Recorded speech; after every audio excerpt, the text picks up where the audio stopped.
ಮೇಷರಾಶಿಯವರಿಗೆ ನಮಸ್ಕಾರ ಸ್ನೇಹಿತರೆ. ನಮ್ಮ ಯೂಟ್ಯೂಬ್ ಚಾನಲ್ಗೆ ಮತ್ತೊಮ್ಮೆ ಸ್ವಾಗತ. ಹೌದು ಸ್ನೇಹಿತರೆ, ನಿಮ್ಮ ಶತ್ರುವೇ ನಿಮಗೆ ಕರೆ ಮಾಡುತ್ತಾನೆ. ಕಾರಣ ತಿಳಿದರೆ ನೀವು ಆಘಾತಕ್ಕೊಳಗಾಗುತ್ತೀರಿ. ಸ್ನೇಹಿತರೆ, ಕಳೆದ ಕೆಲವು ದಿನಗಳಿಂದ ಅದೇ ಮುಖವು ನಿಮ್ಮ ಮನಸ್ಸಿಗೆ ಪದೇ ಪದೇ ಬರುತ್ತಿದ್ದರೆ, ಹಳೆಯ ಸ್ನೇಹಿತನ ನೆನಪುಗಳು ಯಾವುದೇ ಕಾರಣವಿಲ್ಲದೆ ನಿಮ್ಮನ್ನು ಕಾಡುತ್ತಿದ್ದರೆ, ದೂರದಲ್ಲಿರುವ ಯಾರಾದರೂ ಇದ್ದಕ್ಕಿದ್ದಂತೆ ಪ್ರಕ್ಷುಬ್ಧರಾಗಿದ್ದಾರೆಂದು ನೀವು ಭಾವಿಸಿದರೆ ಈ ವಿಷಯವನ್ನು ಹಗುರವಾಗಿ ಪರಿಗಣಿಸಬೇಡಿ. ಏಕೆಂದರೆ ಇಂದು ನೀವು ನೋಡುತ್ತಿರುವ ಚಿಹ್ನೆಗಳು ಸಾಮಾನ್ಯವಲ್ಲ. ಒಂದು ಕಾಲದಲ್ಲಿ ನಿಮಗೆ ಕಠಿಣ ಮಾತುಗಳನ್ನಾಡಿದ, ನಿಮ್ಮನ್ನು ನಿರ್ಲಕ್ಷಿಸಿದ, ನಿಮ್ಮ ಹಾದಿಯಲ್ಲಿ ಅಡೆತಡೆಗಳನ್ನು ಸೃಷ್ಟಿಸಿದ ವ್ಯಕ್ತಿ ಶೀಘ್ರದಲ್ಲೇ ನಿಮ್ಮ ಫೋನನ್ನು ರಿಂಗಣಿಸುತ್ತಾನೆ ಎಂದು ಇಂದು ಸೂಚಿಸುತ್ತದೆ. ಆದರೆ ನಿರೀಕ್ಷಿಸಿ, ಈ ಕರೆಗೆ ಕಾರಣವೇನು?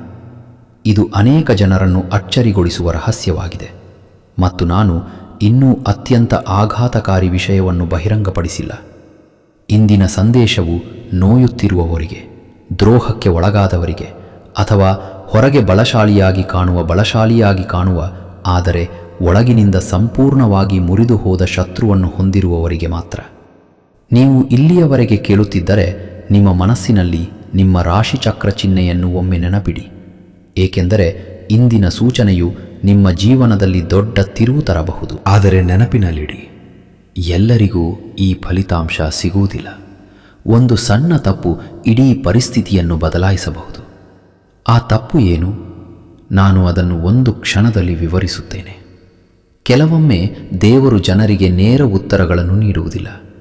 ಮೊದಲು ಪರಿಸ್ಥಿತಿಗಳು ಬದಲಾಗುತ್ತವೆ, ನಂತರ ಜನರ ನಡವಳಿಕೆ ಬದಲಾಗುತ್ತದೆ ಮತ್ತು ನಂತರ ವಿಧಿ ತನ್ನ ನಿಜವಾದ ಆಟವನ್ನು ಆಡುತ್ತದೆ. ನಿಮಗೂ ಇದೇ ರೀತಿಯದ್ದೇನೂ ಸಂಭವಿಸಲಿದೆ. ಸ್ವಲ್ಪ ಸಮಯದಿಂದ ವಯಸ್ಸಾದವರನ್ನು ನಿಮ್ಮ ಮುಂದೆ ಯಾವುದೇ ಕಾರಣವಿಲ್ಲದೆ ಉಲ್ಲೇಖಿಸಲಾಗಿದೆ ಎಂದು ನೀವು ಗಮನಿಸಿರಬಹುದು. ಯಾರೊಬ್ಬರ ಹೆಸರನ್ನು ಕೇಳುವುದು, ಹಳೆಯ ಸ್ಥಳವನ್ನು ನೆನಪಿಸಿಕೊಳ್ಳುವುದು ಅಥವಾ ಮರೆತು ಹೋದ ವ್ಯಕ್ತಿಯ ಕನಸು ಕಾಣುವುದು, ಇದೆಲ್ಲವೂ ಕಾಕತಾಳೀಯವಲ್ಲ. ಇದು ಅನೇಕ ಜನರು ಮಾಡುವ ತಪ್ಪು. ಅವರು ಈ ಚಿಹ್ನೆಗಳನ್ನು ಸಾಮಾನ್ಯ ಎಂದು ತಳ್ಳಿ ಹಾಕುತ್ತಾರೆ. ಆದರೆ ಈ ಚಿಹ್ನೆಗಳನ್ನು ಗುರುತಿಸುವ ವ್ಯಕ್ತಿಯು ಮುಂಬರುವ ಬದಲಾವಣೆಗೆ ಸಿದ್ಧನಾಗಿರುತ್ತಾನೆ. ಮತ್ತು ನೀವು ಈಗ ನೋಡುತ್ತಿರುವ ದೊಡ್ಡ ಚಿಹ್ನೆ ಎಂದರೆ ನಿಮ್ಮ ಎದುರಾಳಿ ಇನ್ನು ಮುಂದೆ ಒಂದೇ ಆಗಿಲ್ಲ. ನಿರೀಕ್ಷಿಸಿ, ಅವರು ಇದ್ದಕ್ಕಿದ್ದಂತೆ ಒಳ್ಳೆಯ ವ್ಯಕ್ತಿಯಾಗಿದ್ದಾರೆ ಎಂದು ಭಾವಿಸಬೇಡಿ. ನಿಜವಾದ ಕಾರಣ ಬೇರೆಯೇ. ಅವರ ಜೀವನದಲ್ಲಿ ನಿಮ್ಮನ್ನು ನೆನಪಿಸಿಕೊಳ್ಳುವಂತೆ ಒತ್ತಾಯಿಸಲ್ಪಡುವ ಪರಿಸ್ಥಿತಿ ಉದ್ಭವಿಸಲಿದೆ. ಅವರು ನಿರ್ಧಾರದಲ್ಲಿ ಸಿಲುಕಿಕೊಂಡಿರಬಹುದು. ಅವನು ತನ್ನ ಕೃತ್ಯಗಳಿಗೆ ವಿಷಾದಿಸಲು ಪ್ರಾರಂಭಿಸಬಹುದು ಮತ್ತು ಅವನು ಹೆಚ್ಚು ನಂಬಿದ ವ್ಯಕ್ತಿ ಅವನನ್ನು ತ್ಯಜಿಸುವ ಸಾಧ್ಯತೆಯೂ ಇದೆ. ಇದು ಸಂಭವಿಸಿದಾಗ ಅವನು ಅಥವಾ ಅವಳು ಮೊದಲು ನೆನಪಿಸಿಕೊಳ್ಳುವುದು ನಿಮ್ಮ ಮುಖ. ನೀವು ಇಲ್ಲಿಯವರೆಗೆ ನೋಡಿದ್ದರೆ ಕೆಳಗೆ ಒಂದು ಕಾಮೆಂಟ್ ಬಿಡಿ. ಕೆಲವೊಮ್ಮೆ ಸಕಾರಾತ್ಮಕ ನಿರ್ಣಯಗಳು ಶಕ್ತಿಯನ್ನು ಬಲಪಡಿಸಬಹುದು ಮತ್ತು ನೀವು ಈ ರೀತಿಯ ಜಾತಕಗಳನ್ನು ಕೇಳಲು ಇಷ್ಟಪಡುತ್ತಿದ್ದರೆ ಚಂದಾದಾರರಾಗಲು ಮತ್ತು ಲೈಕ್ ಮಾಡಲು ಮರೆಯಬೇಡಿ. ಅಂತಹ ಪ್ರಮುಖ ಚಿಹ್ನೆಗಳನ್ನು ಪ್ರತಿದಿನ ನಿಮಗೆ ತರಲಾಗುತ್ತದೆ. ಆದರೆ ಕಥೆ ಇಲ್ಲಿಗೆ ಮುಗಿಯುವುದಿಲ್ಲ. ನಿಜವಾದ ಆಟ ಪ್ರಾರಂಭವಾಗಲಿದೆ. ಇಂದು ಮಧ್ಯಾಹ್ನದಿಂದ ಇಂದು ಸಂಜೆಯವರೆಗಿನ ಸೂಕ್ಷ್ಮ ಗ್ರಹಗಳ ಪ್ರಭಾವವು ನಿಮ್ಮ ಜೀವನದಲ್ಲಿ ಸ್ಥಗಿತಗೊಂಡ ಸಂಭಾಷಣೆಯನ್ನು ಮತ್ತೆ ಹುಟ್ಟುಹಾಕಬಹುದು ಎಂದು ಸೂಚಿಸುತ್ತದೆ. ಮತ್ತು ಈ ಸಂಭಾಷಣೆಯು ಸ್ನೇಹಿತನೊಂದಿಗೆ ಅಲ್ಲ, ಆದರೆ ಒಮ್ಮೆ ನಿಮ್ಮನ್ನು ನಿರ್ಲಕ್ಷಿಸಿದ ವ್ಯಕ್ತಿಯೊಂದಿಗೆ ಇರಬಹುದು.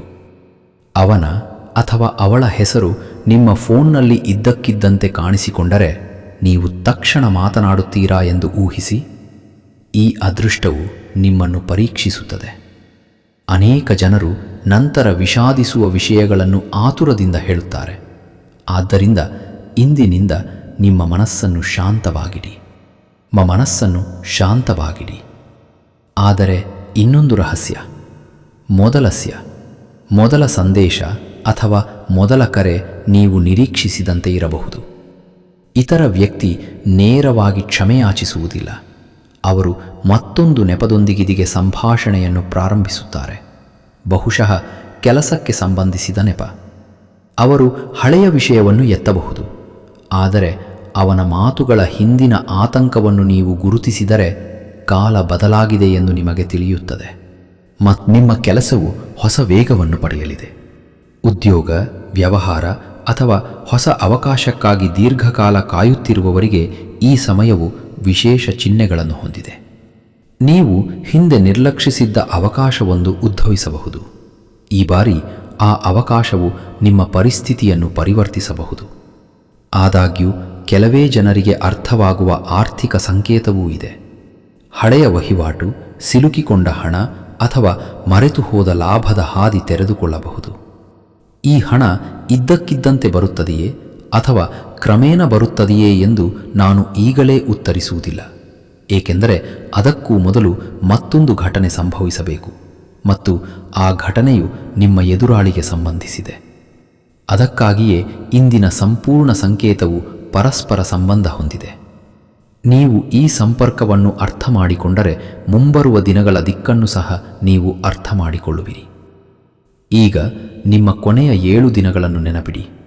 ಯಾರಾದರೂ ಇದ್ದಕ್ಕಿದ್ದಂತೆ ನಿಮ್ಮ ಯೋಗಕ್ಷೇಮದ ಬಗ್ಗೆ ಕೇಳಿದ್ದೀರಾ? ಯಾವುದೇ ಕಾರಣವಿಲ್ಲದೆ ಹಳೆಯ ಪರಿಚಯಸ್ಥರು ಮನಸ್ಸಿಗೆ ಬಂದಿದ್ದಾರೆಯೇ? ನಿನ್ನೆ ರಾತ್ರಿ ನೀವು ಬೆಳಿಗ್ಗೆ ತನಕ ಮರೆಯಲು ಸಾಧ್ಯವಾಗದ ಕನಸು ಕಂಡಿದ್ದೀರಾ? ಇವುಗಳಲ್ಲಿ ಒಂದು ನಿಜವಾಗಿದ್ದರೆ ಅದು ಸಾಮಾನ್ಯವಲ್ಲ. ಇದು ಇಂದಿನ ಸಮಯ ಸೂಚಿಸುವ ಗುಪ್ತ ಸಂಕೇತವಾಗಿದೆ. ಆದರೆ ಇಂದು 3ನೇ ವ್ಯಕ್ತಿಗಳ ಪ್ರಭಾವದಿಂದ ಯಾವುದೇ ಪ್ರಮುಖ ನಿರ್ಧಾರಗಳನ್ನು ತೆಗೆದುಕೊಳ್ಳದಂತೆ ಎಚ್ಚರ ವಹಿಸಿ, ಏಕೆಂದರೆ ನಿಮ್ಮ ಪ್ರಗತಿಯಿಂದ ನಿಮ್ಮ ಸುತ್ತಲೂ ಯಾರಾದರೂ ತೀವ್ರವಾಗಿ ತೊಂದರೆಗೊಳಗಾಗಿರುತ್ತಾರೆ. ಅವನು ಹೊರನೋಟಕ್ಕೆ ನಗುತ್ತಾನೆ, ಆದರೆ ಅವನ ಹೃದಯದಲ್ಲಿ ಅವನು ನಿಮ್ಮ ಯಶಸ್ಸನ್ನು ಸ್ವೀಕರಿಸಲು ಸಾಧ್ಯವಿಲ್ಲ. ಚಿಂತಿಸಬೇಡ, ಅವನ ತಂತ್ರ ಹೆಚ್ಚು ಕಾಲ ಉಳಿಯುವುದಿಲ್ಲ, ಏಕೆಂದರೆ ವಿಧಿ ತಿರುವು ಪಡೆದಾಗ ನಿಮ್ಮ ವಿರೋಧಿಗಳ ಯೋಜನೆಗಳು ಸ್ವಯಂಚಾಲಿತವಾಗಿ ದುರ್ಬಲಗೊಳ್ಳುತ್ತವೆ ಮತ್ತು ಇಂದು ಆ ತಿರುವಿನ ಆರಂಭವನ್ನು ಸೂಚಿಸುತ್ತದೆ. ಆದರೆ ಅತ್ಯಂತ ಮುಖ್ಯವಾದ ವಿಷಯ ಇನ್ನೂ ಬರಬೇಕಿದೆ. ಒಂದು ಸಣ್ಣ ಘಟನೆಯು ಇದ್ದಕ್ಕಿದ್ದಂತೆ ನಿಮ್ಮ ಸಂಪೂರ್ಣ ಭವಿಷ್ಯವನ್ನು ಬಹಿರಂಗಪಡಿಸುವ ಆ ರಾತ್ರಿಯ ಸಮಯ ಹೇಳಲು ತುಂಬ ಮುಂಚೆಯೇ. ಆ ಕರೆ ಯಾವಾಗ ಮತ್ತು ಏಕೆ ಬರುತ್ತದೆ ಎಂಬುದನ್ನು ಸಹ ಇದು ಬಹಿರಂಗಪಡಿಸುತ್ತದೆ ಮತ್ತು ಈ ನಿಗೂಢತೆಯು ಅದು ಕಾಣುವುದಕ್ಕಿಂತ ಹೆಚ್ಚು ಆಳವಾಗಿದೆ. ಹೌದು ಸ್ನೇಹಿತರೆ, ಈಗ ಹೆಚ್ಚಿನ ಜನರು ಕಡೆಗಣಿಸುವ ಯಾವುದನ್ನಾದರೂ ಗಮನ ಕೊಡಿ. ಕೆಲವೊಮ್ಮೆ ವಿಧಿ ಒಂದು ಪ್ರಮುಖ ಘಟನೆಯ ಮೊದಲು ಬಹಳ ಸಣ್ಣ ಚಿಹ್ನೆಗಳನ್ನು ನೀಡುತ್ತದೆ. ಆದರೆ ಆ ಚಿಹ್ನೆಗಳನ್ನು ಅರ್ಥ ಮಾಡಿಕೊಳ್ಳುವ ವ್ಯಕ್ತಿ ಮಾತ್ರ ಮುಂಬರುವ ಸಮಯವನ್ನು ಬಳಸಿಕೊಳ್ಳಬಹುದು. ನಿಮಗೂ ಇದೇ ರೀತಿಯ ಏನಾದರೂ ಸಂಭವಿಸಲಿದೆ, ಏಕೆಂದರೆ ಒಮ್ಮೆ ನಿಮ್ಮ ಹಾದಿಯಲ್ಲಿ ಅಡೆತಡೆಗಳನ್ನು ನಿರ್ಮಿಸಿದ ವ್ಯಕ್ತಿ ಅವನ ಮನಸ್ಸಿನ ಗೋಡೆಗಳು ಇನ್ನು ಮುಂದೆ ಮೊದಲಿನಂತೆ ಬಲವಾಗಿರುವುದಿಲ್ಲ. ಆದರೆ ನಿರೀಕ್ಷಿಸಿ, ಅವನು ಇದ್ದಕ್ಕಿದ್ದಂತೆ ಬದಲಾಗಿದ್ದಾನೆ ಎಂದು ಭಾವಿಸಬೇಡಿ. ಸಂದರ್ಭಗಳು ಒತ್ತಾಯಿಸಿದಾಗ ಜನರು ಬದಲಾಗುತ್ತಾರೆ ಮತ್ತು ಇಂದು ಗ್ರಹಗಳ ಸೂಚನೆಗಳು ಅವನ ಜೀವನದಲ್ಲಿ ಅಂತಹ ಗೊಂದಲ ಉಂಟಾಗಲಿದೆ ಎಂದು ಹೇಳುತ್ತಿವೆ. ಅಲ್ಲಿ ಅವನು ನಿಮ್ಮನ್ನು ಮತ್ತೆ ಮತ್ತೆ ನೆನಪಿಸಿಕೊಳ್ಳುತ್ತಾನೆ. ಕಥೆ ಕುತೂಹಲಕಾರಿಯಾಗುವುದು ಇಲ್ಲಿಯೇ. ಅವನು ನಿಮ್ಮ ಬಗ್ಗೆ ನಕಾರಾತ್ಮಕ ವಿಷಯಗಳನ್ನು ಹೇಳಿರಬಹುದು. ಅವನು ಇತರರ ಮುಂದೆ ನಿಮ್ಮ ಇಮೇಜನ್ನು ಹಾಳು ಮಾಡಲು ಪ್ರಯತ್ನಿಸಿರಬಹುದು. ಆ ಸಮಯದಲ್ಲಿ ಅವನು ಎಲ್ಲವನ್ನೂ ಅರ್ಥ ಮಾಡಿಕೊಂಡಿದ್ದೇನೆ ಎಂದು ಭಾವಿಸಿರಬಹುದು. ಆದರೆ ಸಮಯ ಯಾವಾಗಲೂ ಒಂದೇ ಆಗಿರುವುದಿಲ್ಲ. ಇಂದು ಆ ಕ್ಷಣವೇ ಅವನನ್ನು ತಡೆಹಿಡಿಯಲಿದೆ ಮತ್ತು ಅತ್ಯಂತ ಆಘಾತಕಾರಿಯಾಗಿ ಅವನು ಹೆಚ್ಚಿನ ಬೆಂಬಲವನ್ನು ನಿರೀಕ್ಷಿಸಿದ ವ್ಯಕ್ತಿ ಇದ್ದಕ್ಕಿದ್ದಂತೆ ಅವನಿಂದ ದೂರವಾಗಬಹುದು. ಅವನು ನಿಮಗೆ ಮಾಡಿದ್ದು ತಪ್ಪು ಎಂದು ಅವನು ಅರಿತುಕೊಳ್ಳುವ ಕ್ಷಣ ಇದು. ಆದರೆ ಅವನು ತಕ್ಷಣ ಕ್ಷಮೆಯಾಚಿಸುತ್ತಾನೆಯೇ? ಈಗ ಉತ್ತರವನ್ನು ಹುಡುಕಬೇಡಿ, ಏಕೆಂದರೆ ಅದಕ್ಕೂ ಮೊದಲು ಇನ್ನೊಂದು ಘಟನೆ ಸಂಭವಿಸುವುದು ಖಚಿತ. ನೀವು ಇಲ್ಲಿಯವರೆಗೆ ನೋಡಿದ್ದರೆ ದಯವಿಟ್ಟು ನನ್ನನ್ನು ಆಶೀರ್ವದಿಸಿ ಮತ್ತು ಕೆಳಗೆ ಒಂದು ಸಕಾರಾತ್ಮಕ ಕಮೆಂಟ್ ಬಿಡಿ. ನಿಮ್ಮ ನಂಬಿಕೆಯು ನಿಮ್ಮ ದೊಡ್ಡ ಶಕ್ತಿಯಾಗಬಹುದು ಮತ್ತು ನೀವು ಅಂತಹ ಸಂಕೇತಗಳನ್ನು ಪಡೆಯುವುದನ್ನು ಮುಂದುವರಿಸಲು ಬಯಸಿದರೆ ಚಂದಾದಾರರಾಗಲು ಮತ್ತು ಲೈಕ್ ಮಾಡಲು ಮರೆಯಬೇಡಿ. ಈಗ ನಿಮ್ಮ ಮನಸ್ಸನ್ನು ಶಾಂತವಾಗಿಡಿ, ಏಕೆಂದರೆ ಏನಾಗಲಿದೆ ಎಂಬುದು ಕೆಲವೇ ಜನರ ಜೀವನದಲ್ಲಿ ಸಂಭವಿಸುತ್ತದೆ. ಮುಂಬರುವ ಸಂಜೆ ನಿಮಗೆ ಅಸಾಮಾನ್ಯವಾಗಿರುತ್ತದೆ ಎಂದು ಚಿಹ್ನೆಗಳು ಸೂಚಿಸುತ್ತವೆ. ಎಲ್ಲವೂ ಎಂದಿನಂತೆ ನಡೆಯುತ್ತಿದೆ ಎಂದು ನಿಮಗೆ ಅನಿಸಬಹುದು, ಆದರೆ ಅದೇ ಸಮಯದಲ್ಲಿ ನಿಮ್ಮ ಎದುರಾಳಿಯು ಎಲ್ಲೋ ದೂರದಲ್ಲಿ ಚಡಪಡಿಸುತ್ತಾನೆ. ಅವನ ಮನಸ್ಸಿಗೆ ಮತ್ತೆ ಮತ್ತೆ ಬರುವ ಒಂದೇ ಯೋಚನೆ ಎಂದರೆ, ನಿಮಗೆ ಕರೆ ಮಾಡಬೇಕೇ ಅಥವಾ ಬೇಡವೇ ಎಂಬುದೇ. ಅವನು ನಿಮ್ಮ ಹೆಸರನ್ನು ಹಲವಾರು ಬಾರಿ ಪರಿಶೀಲಿಸುತ್ತಾನೆ. ಅವನು ಫೋನ್ ಎತ್ತುತ್ತಾನೆ, ನಂತರ ಫೋನ್ ಕಟ್ ಮಾಡುತ್ತಾನೆ, ನಂತರ ಮತ್ತೆ ಫೋನ್ ಎತ್ತುತ್ತಾನೆ. ಏಕೆಂದರೆ ಅವನೊಳಗೆ ಅಹಂ ಮತ್ತು ವಿಷಾದ ಹೋರಾಡುತ್ತದೆ ಮತ್ತು ಈ ಯುದ್ಧವು ಅಂತಿಮವಾಗಿ ಅವನನ್ನು ನಿಮ್ಮ ಬಳಿಗೆ ಕರೆದೊಯ್ಯುತ್ತದೆ. ಆದರೆ ಇಲ್ಲಿ ಒಂದು ದೊಡ್ಡ ರಹಸ್ಯವಿದೆ. ಆ ಕ್ಷಣದಲ್ಲಿ ನೀವು ಕೋಪದಿಂದ ದುಡುಕಿನ ನಿರ್ಧಾರ ತೆಗೆದುಕೊಂಡರೆ ಅದೃಷ್ಟದ ಮತ್ತೊಂದು ಬಾಗಿಲು ತೆರೆಯಲು ಸಮಯ ತೆಗೆದುಕೊಳ್ಳಬಹುದು. ಇದರರ್ಥ ನೀವು ಎಲ್ಲವನ್ನೂ ಮರೆತು ಬಿಡಬೇಕು ಎಂದಲ್ಲ. ಆ ಸಮಯದಲ್ಲಿ ನಿಮ್ಮ ಬುದ್ಧಿವಂತಿಕೆಯು ನಿಮ್ಮ ದೊಡ್ಡ ಶಕ್ತಿಯಾಗಿದೆ ಎಂದರ್ಥ. ಈಗ ಸಂಪತ್ತಿನ ಚಿಹ್ನೆಗಳನ್ನು ಆಲಿಸಿ. ಸ್ವಲ್ಪ ಸಮಯದಿಂದ ನಿಮ್ಮನ್ನು ತೊಂದರೆಗೊಳಿಸುತ್ತಿರುವ ಆರ್ಥಿಕ ಅಡೆತಡೆಗಳು ಕ್ರಮೇಣ ಬದಲಾಗುತ್ತವೆ. ಬಾಕಿ ಇರುವ ಲಾಭ, ಹಳೆಯ ಖಾತೆ ಅಥವಾ ನೀವು ಪರಿಗಣಿಸದೆ ಬಿಟ್ಟುಕೊಟ್ಟ ಅವಕಾಶ ಉದ್ಭವಿಸಬಹುದು. ಆದರೆ ಆ ಅವಕಾಶವನ್ನು ಗುರುತಿಸಲು ನೀವು ಆತುರ ಪಡಬಾರದು. ಹೊಳೆಯುವ ಎಲ್ಲವೂ ನಿಮಗೆ ಪ್ರಯೋಜನಕಾರಿಯಾಗುವುದಿಲ್ಲ ಮತ್ತು ಇದು ಅನೇಕ ಜನರು ವಿಫಲರಾಗುವ ಪರೀಕ್ಷೆಯಾಗಿದೆ. ಈಗ ಪ್ರೀತಿಯ ಬಗ್ಗೆ ಹೇಳುವುದಾದರೆ, ನಿಮಗೆ ಯಾರೊಂದಿಗಾದರೂ ಭಾವನೆಗಳಿದ್ದರೆ, ಆದರೆ ಅಂತರ ಹೆಚ್ಚಿದ್ದರೆ, ಈ ಸಮಯವು ಆ ಅಂತರವನ್ನು ಕಡಿಮೆ ಮಾಡಲು ಸೂಚಿಸುತ್ತದೆ ಮತ್ತು ನೀವು ಯಾರೊಂದಿಗೂ ಯಾವುದೇ ಸಂಬಂಧದಲ್ಲಿಲ್ಲದಿದ್ದರೂ ಸಹ ವಿಧಿ ಅಂತಹ ಪರಿಚಯಕ್ಕೆ ತಯಾರಿ ನಡೆಸುತ್ತಿದೆ. ಅದು ಕ್ರಮೇಣ ನಿಮ್ಮ ಜೀವನದಲ್ಲಿ ವಿಶೇಷ ಸ್ಥಾನವನ್ನು ಪಡೆಯಬಹುದು. ಆದರೆ ನಿಜವಾದ ಸತ್ಯವು ಮರೆಯಾಗಿ ಉಳಿಯುತ್ತದೆ. ಏಕೆಂದರೆ ಇದೆಲ್ಲವೂ ನಾವು ಆರಂಭದಲ್ಲಿ ಮಾತನಾಡಿದ ಆ ಒಂದು ಫೋನ್ ಕರೆಗೆ ಸಂಬಂಧಿಸಿದೆ. ಈಗ ಎಚ್ಚರಿಕೆಯಿಂದ ಆಲಿಸಿ. ಫೋನ್ ಕರೆಯ ಮೊದಲು ನೀವು ಒಂದು ಸಣ್ಣ ಸಿಗ್ನಲ್ ಅನ್ನು ಸ್ವೀಕರಿಸುತ್ತೀರಿ ಎಂದು ಚಿಹ್ನೆಗಳು ಸೂಚಿಸುತ್ತವೆ. ಈ ಸಿಗ್ನಲ್ ಸಂದೇಶದ ರೂಪದಲ್ಲಿರಬಹುದು, ಹಳೆಯ ಪರಿಚಯಸ್ಥರೊಂದಿಗಿನ ಸಭೆ, ಅಥವಾ ಆ ವ್ಯಕ್ತಿಯನ್ನು ಇದ್ದಕ್ಕಿದ್ದಂತೆ ನಿಮಗೆ ನೆನಪಿಸುವ ಯಾವುದೋ ರೂಪದಲ್ಲಿರಬಹುದು. ಇದು ಕೇವಲ ಕಾಕತಾಳೀಯ ಎಂದು ಭಾವಿಸಬೇಡಿ, ಏಕೆಂದರೆ ಆಗಾಗ್ಗೆ ವಿಧಿ ಮೊದಲು ತಟ್ಟುತ್ತದೆ, ನಂತರ ಬಾಗಿಲು ತೆರೆಯುತ್ತದೆ ಮತ್ತು ಆ ಬಡಿತವು ಈಗ ನಿಮ್ಮ ಜೀವನದಲ್ಲಿ ತುಂಬ ಹತ್ತಿರದಲ್ಲಿದೆ. ನಿರೀಕ್ಷಿಸಿ, ಕಥೆ ಇಲ್ಲಿಗೆ ಕೊನೆಗೊಳ್ಳುತ್ತದೆ ಎಂದು ತೋರುತ್ತದೆ. ಆದರೆ ಅದು ದೊಡ್ಡ ಭ್ರಮೆ, ಏಕೆಂದರೆ ಇಲ್ಲಿಯವರೆಗೆ ನೀವು ಬಾಹ್ಯ ಚಿಹ್ನೆಗಳನ್ನು ಮಾತ್ರ ಕೇಳಿದ್ದೀರಿ. ಈಗ ತೆರೆದುಕೊಳ್ಳಲಿರುವ ವಿಷಯವು ನಿಮ್ಮ ಭವಿಷ್ಯಕ್ಕೆ ನೇರವಾಗಿ ಸಂಬಂಧಿಸಿದೆ. ಇಂದು ರಾತ್ರಿ ವಿಶೇಷ ಮಹತ್ವವನ್ನು ಹೊಂದಿದೆ. ಆ ಸಮಯದಲ್ಲಿ ನಿಮ್ಮ ಮನಸ್ಸು ಇದ್ದಕ್ಕಿದ್ದಂತೆ ಚಂಚಲವಾದರೆ, ನೀವು ಇದ್ದಕ್ಕಿದ್ದಂತೆ ಹಳೆಯ ಪರಿಚಯಸ್ಥರ ಮುಖವನ್ನು ನೆನಪಿಸಿಕೊಳ್ಳಲು ಪ್ರಾರಂಭಿಸಿದರೆ, ಅಥವಾ ಯಾವುದೋ ಕಾಣದ ಶಕ್ತಿಯು ನಿಮ್ಮನ್ನು ಯಾವುದೋ ಕಡೆಗೆ ತೋರಿಸುತ್ತಿದೆ ಎಂದು ನೀವು ಭಾವಿಸಿದರೆ, ಅದನ್ನು ನಿರ್ಲಕ್ಷಿಸಬೇಡಿ. ಇಲ್ಲಿಯೇ ರಹಸ್ಯವು ಬಿಚ್ಚಿಕೊಳ್ಳಲು ಪ್ರಾರಂಭವಾಗುತ್ತದೆ. ನಿಮ್ಮ ಎದುರಾಳಿಯು ಅಂತಿಮವಾಗಿ ತನ್ನ ಸ್ವಂತ ಹೊರೆಯನ್ನು ಕಡಿಮೆ ಮಾಡಲು ನಿಮ್ಮ ಧ್ವನಿಯನ್ನು ಕೇಳಲು ಬಯಸುತ್ತಾನೆ. ಆದರೆ ಮತ್ತು ಆ ಕಾರಣವೇ ಈ ಇಡೀ ಕಥೆಯಲ್ಲಿ ದೊಡ್ಡ ತಿರುವು ಪಡೆಯಲಿದೆ. ಹೌದು ಸ್ನೇಹಿತರೆ, ನೀವು ಇಲ್ಲಿಯವರೆಗೆ ಕೇಳಿರುವುದು ಕೇವಲ ಆರಂಭ. ಏಕೆಂದರೆ ಈಗ ನಿಮ್ಮ ಎದುರಾಳಿಯು ಮರೆಮಾಡಲು ಬಯಸುವ ಪದರಗಳನ್ನು ತೆಗೆದುಹಾಕುವ ಸಮಯ. ಅವನು ಹೊರಗೆ ಎಷ್ಟೇ ಬಲಶಾಲಿಯಾಗಿ ಕಾಣಿಸಿಕೊಂಡರೂ ಅವನೊಳಗಿನ ಪ್ರಕ್ಷುಬ್ಧತೆಯ ಬಗ್ಗೆ ಅವನಿಗೆ ತಿಳಿದಿಲ್ಲ ಮತ್ತು ಅದಕ್ಕಾಗಿಯೇ ವಿಧಿ ಅವನನ್ನು ಮತ್ತೆ ಮತ್ತೆ ನಿಮ್ಮ ಕಡೆಗೆ ತಳ್ಳುತ್ತಿದೆ.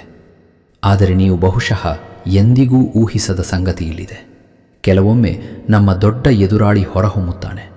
ಅವನು ನಿಮ್ಮ ಅಭ್ಯಾಸಗಳನ್ನು ತಿಳಿದಿದ್ದನು, ನಿಮ್ಮ ದೌರ್ಬಲ್ಯಗಳನ್ನು ಗುರುತಿಸಿದನು ಮತ್ತು ಅವನು ಯಾವಾಗಲೂ ಒಂದು ಹೆಜ್ಜೆ ಮುಂದೆ ಇರುತ್ತಾನೆ ಎಂದು ನಂಬಿದ್ದನು.